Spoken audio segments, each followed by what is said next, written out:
Hello, friends, and welcome back to r/IDontWorkHereLady. Today we have 4 news stories, and the first of them, mistaken for a bouncer.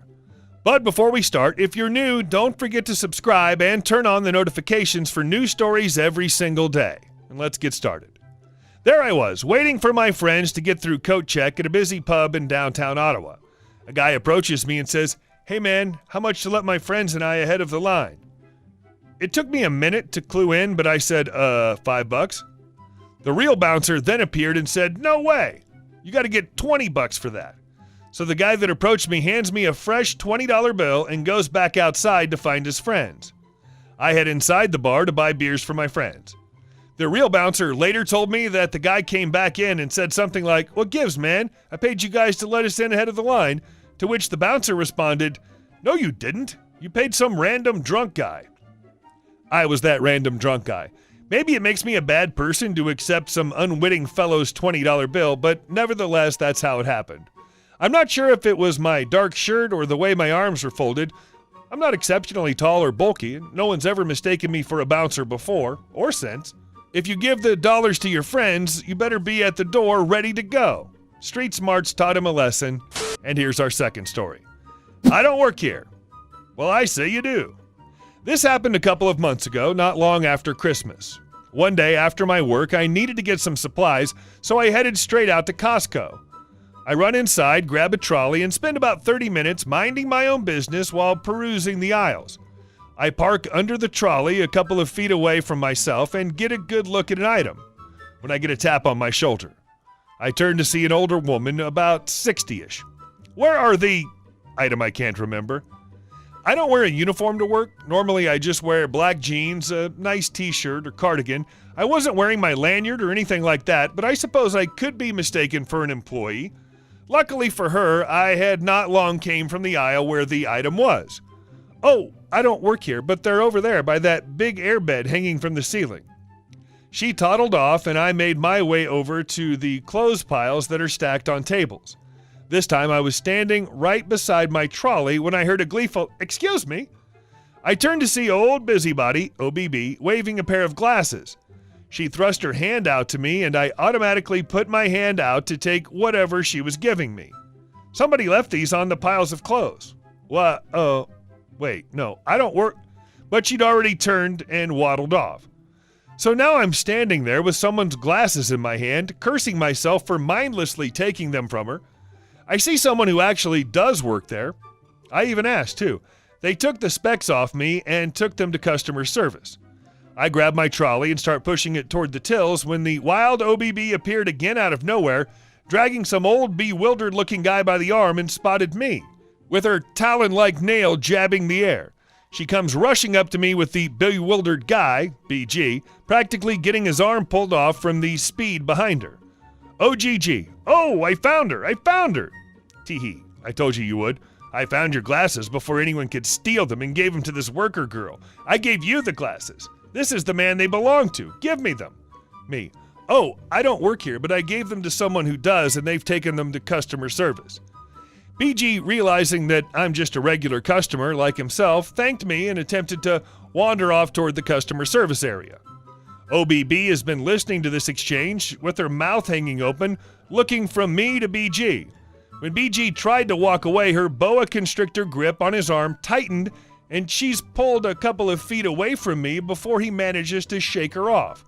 She turns to him and makes an attempt to grab at him again. "OBB, she's lying, I bet, and has stolen your glasses for herself," she shrieks. Me, "I'm sorry, what?" BG hears my retort and scarpers, leaving OBB standing, staring after him.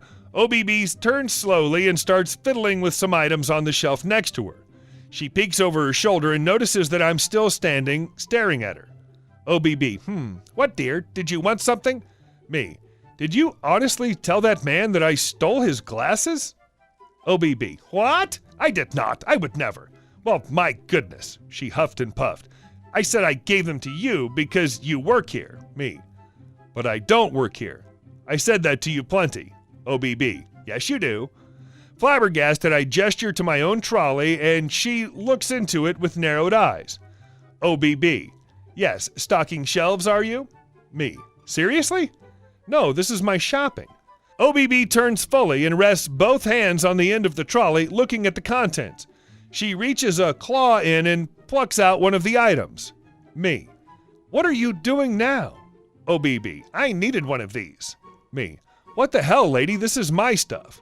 OBB. Well, I never. She dropped it, turned, and trotted off with her nose in the air. I don't really have a decent end to this tale. I went to the tills and paid for my stuff and didn't see OBB again before I left. I did see BG with his glasses back on, though, so at least he got them back. I wonder how these stories would be written by the other person. Today I spoke with someone at the shop. She was ever so confused about where she worked. It was lucky I was there to stop her lies. And our next story. Seriously, you've known me since childhood. This happened this past Saturday. I'm still in amazement at the cluelessness, but nevertheless, here's the story. Background info. My parents have lived in the same house since before I was born, 30 plus years now. One of their next door neighbors moved in 25 years ago. The neighbor's kids were a few years older than me, but we used to play basketball and video games together around the time we were in elementary school. As we got older, we'd play less and less until eventually we stopped altogether around the time we were in middle school. So I'd been interacting regularly with this whole family for 5 years as a kid, and I didn't move out of my parents' house until I went off to college about a decade later. Between the time their kids and I stopped playing and this past Saturday, our families have never verbally interacted. At most, it's a friendly wave from a distance, but even that is rare. I don't work here. I primarily work as a scientist, with a side gig as a self-defense instructor. In my limited free time, I like tinkering with cars. Most of the work I do is on my own car. However, my parents will occasionally ask me to do some basic maintenance work on their vehicles if I'm available, because it's cheaper than taking the cars to the shop.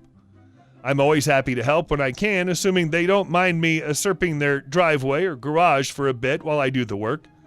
This past weekend, I was asked to do a coolant flush on 2 of their vehicles. I get to the house early, 8 a.m., and start work on the first car. Not a complicated job, but there's a bit of hurry up and wait involved since I only have basic hand tools at my disposal. While I was working on the first car, my parents' neighbor came out of his house to go run errands. We exchanged a friendly acknowledgement wave as he went to his car, but no words, nothing unusual. By the time the neighbor got back, after lunch, I was in the middle of working on the second car. My mom was outside with me having a chat about random family stuff. As my neighbor pulls back into his driveway, he waves to my mother. She returns the pleasantry, but then notices that the neighbor's starting to come over, which is super weird. Like, this hasn't happened in 2+ decades kinda weird. He starts making small talk with my mom, asking her how she's doing, how are things, etc. He'll be CN for clueless neighbor. CN to mom. Hey, how are you? Having some work done on your car, I see? Mom. Yeah, he's just helping us out with some maintenance stuff before winter. CN to me. Oh, that's great. Do you have a card or something? Me. I'm sorry, a card? For what? Then it starts to dawn on me. CN thinks I'm an actual mechanic making a house call. I don't even know if that's a thing. At my own house. Mom. What? Oh, no, this is fighting physicist. CN has a confused look on his face. My son, fighting physicist? He used to live here? CN to me. Oh, of course. Sorry, I didn't recognize you. You think you could take a look at the brakes on my car sometime? Me. Still a bit dumbfounded. I mean, I could. I'm not a mechanic and I don't know much about that particular type of car. I could give you the name of a reputable local shop, though. CN. Yeah, they need to get done soon, and since you make house calls, I can have them done cheaper than a shop. Me. Playing along because clearly he missed the part about me not being a mechanic. Okay, well, my schedule's pretty busy for the next couple of months, so if you need brakes soon, a shop will be your best bet. CN. Oh, it's no rush, whenever you have time. Me. In my best, yeah, I'll get right on that voice. Okay, sure thing. Aside from the fact that CN probably still didn't actually realize who I was based on his body language / mannerisms, who in their right mind thinks a house call from a mechanic is going to be cheaper than taking your car to them? I am a bit curious to see if he follows up with my folks for my card when he decides his brakes really do need to get done. I know who I want working on my brakes, the guy who just told me he's not a mechanic. And fourth story. He actually booked an appointment. I'm the office manager at a massage therapy place. We're located in a lakefront town that runs a popular ferry throughout the spring and summer. Our phone number is one digit off from said ferry, so I'm well accustomed to fielding their calls. A few months ago, though, it reached another level entirely. We'll call me, and we'll call the gentleman on the phone HL for honorary lady. Keep in mind that the ferry makes hourly trips and costs about $15 one way, which is clearly stated on its website. Me. Good morning. Practice's name. HL. Hi, I'm coming down from neighboring town today, and I'm looking to book a slot. This happens fairly often. Our practice is very reputable, and people travel a long way to get here. Me. And is that with masseuse's name or other masseuse's name? HL. Either? Me. Okay, so unfortunately, we're usually booking a couple weeks out. Can I pencil you in for a future date with masseuse and give you a call if anything opens up this afternoon? HL. I guess. Thanks. So I take down HL's name and number and confirm his appointment. HL. Oh, could you tell me the cost? The website didn't say. Me. It's usually $100 per visit, though there's an extra $30 charge for the initial evaluation. HL. Huh, that's more than I was expecting, but I'll make it work. Thanks. 20 minutes pass. Phone rings. Me. Good morning. Practice name. HL. Hi, it's name from earlier. Just checking if any slots had opened up. Me. No, sorry about that. HL. Are you sure? Because I've never heard of a ferry booking 2 weeks out. Me. Sir, this is practice. You've booked an appointment with a masseuse. Fortunately, he was very good-humored about it. I gave him the correct number, and we've since added, "We are not ferry" to our outgoing message. Hey guys, thank you all for watching the video to the end, and I'll see you in the next one.